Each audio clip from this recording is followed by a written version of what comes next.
Okay, y'all. I'm trying to make this very straight and forward. I want you to take a look at this guy in this picture. Obviously, he's a black police officer, which is not a problem. Then I want you to immediately think about the scene in Boys in the Hood where the black and the white officer showed up. Now, the white officer in that scene was pretty laid back.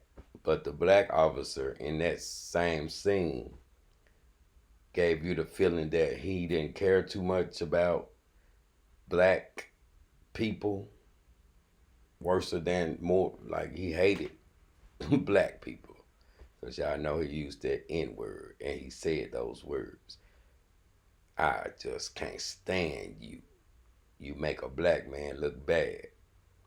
Where do y'all think that he started his police career, even in the academy?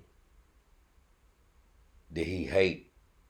Well, did he hate his own race from the academy to the street patrol, or did it happen because once he put on that uniform, his own kind didn't like him?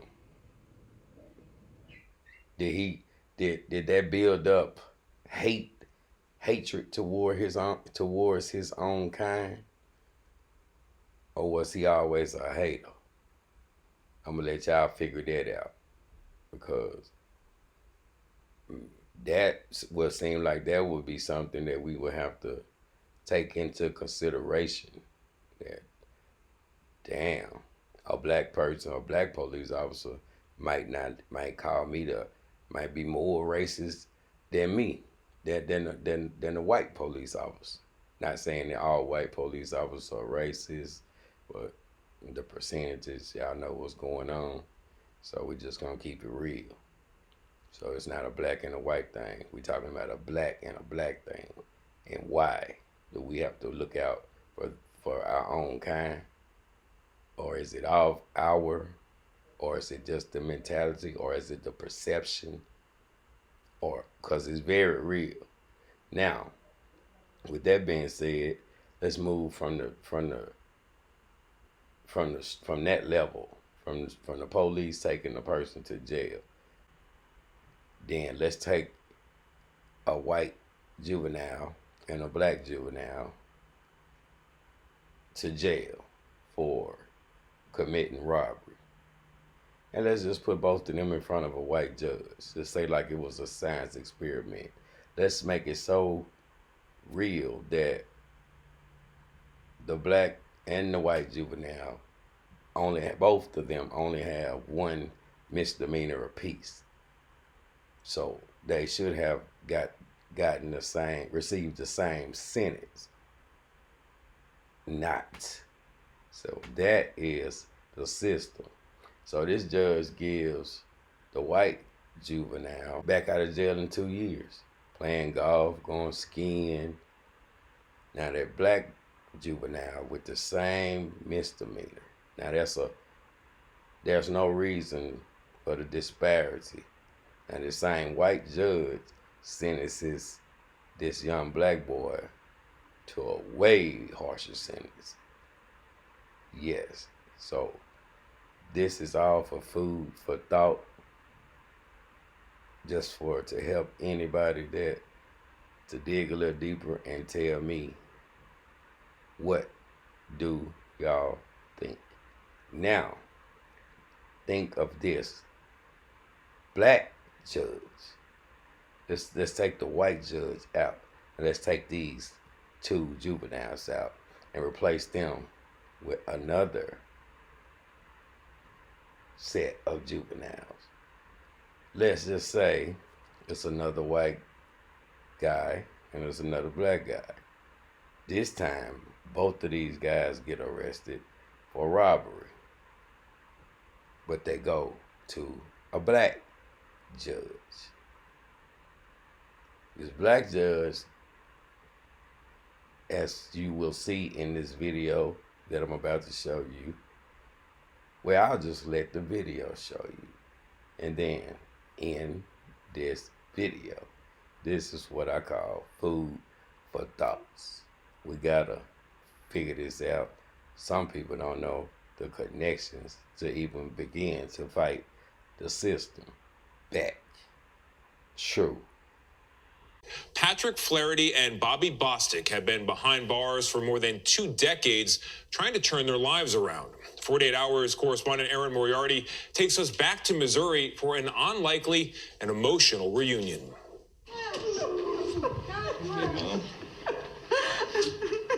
Patrick Flaherty never gave up hope that someday he would see his mother again as a free man. Oh, we can go home. Yep. This day seemed all but impossible just 2 years ago.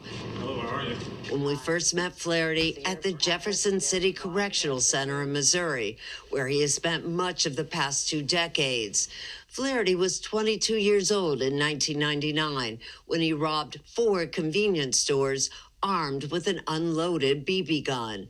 It's a BB gun, but it looks like the real thing, doesn't it? Yes, ma'am. Flaherty thought he'd get a 10-year sentence, and he did, for each store. And the judge ordered the sentences to run consecutively. When you hear the word consecutive, and you start thinking in your mind, my God, that's 40 years. In Missouri, inmates have to serve 85% of a prison sentence before they can even request parole. It was a life sentence for his mother, Margaret, too. You know, I'm in my 70s now. I used to walk out after I'd visit him in tears because I never knew if I would be able to see him again. Flaherty spent his time going to school, earning degrees and certificates, even learning how to translate textbooks into Braille, but none of it bringing him any closer to release. So he began to write letters, thousands of them, gaining a passionate group of supporters who convinced Missouri Governor Mike Parson that Flaherty, now 44 years old, deserved a second chance. And last Friday, Flaherty was finally released into the arms of his mom and stepfather. Does that give you hope? Yeah, give me a lot of hope. And in a place like this, all you got is hope. And that's what you hold on to, hope that you're going to get out one day. If Flaherty's 40-year sentence for robbery seems excessive, consider Bobby Bostic.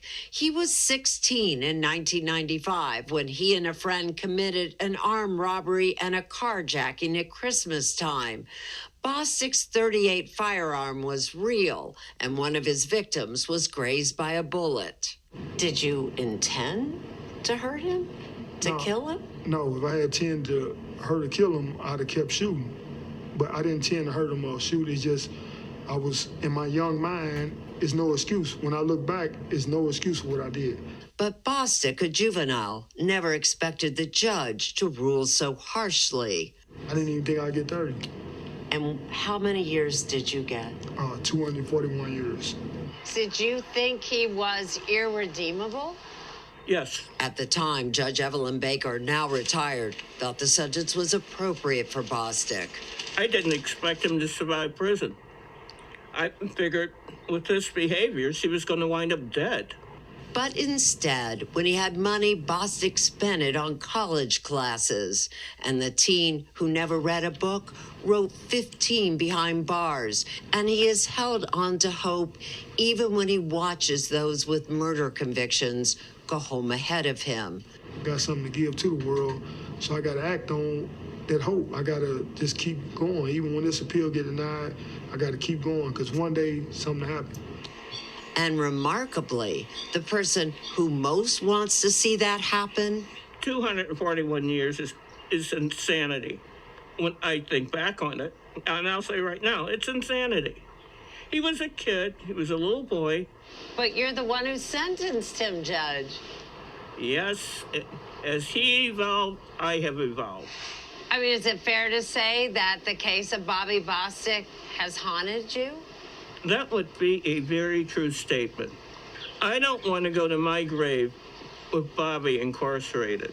I think Bobby has so much that he can give to this world. Do you think that someday Bobby Bostic will be walking out the 100%. same door as 100%. you did? I think I think, next year. Well, there is hope for Bobby Bostic. There is a new bill sitting on Missouri Governor Parsons' desk waiting for his signature, which will give Bostic and others who were sentenced as juveniles the ability to petition the parole board for a hearing. But that is no guarantee that Bostic will be released. He is a lot closer. I do want to point out, under this very complicated formula, if the governor does not sign that bill, Bostic is eligible for parole, wait for it, when he's 112 years old. These guys are forgotten, which is why we do these stories. I just wonder how she came up with the 241 years in the first place. Well, there were 17 counts, and then he was, convicted of all, and then she made them consecutive.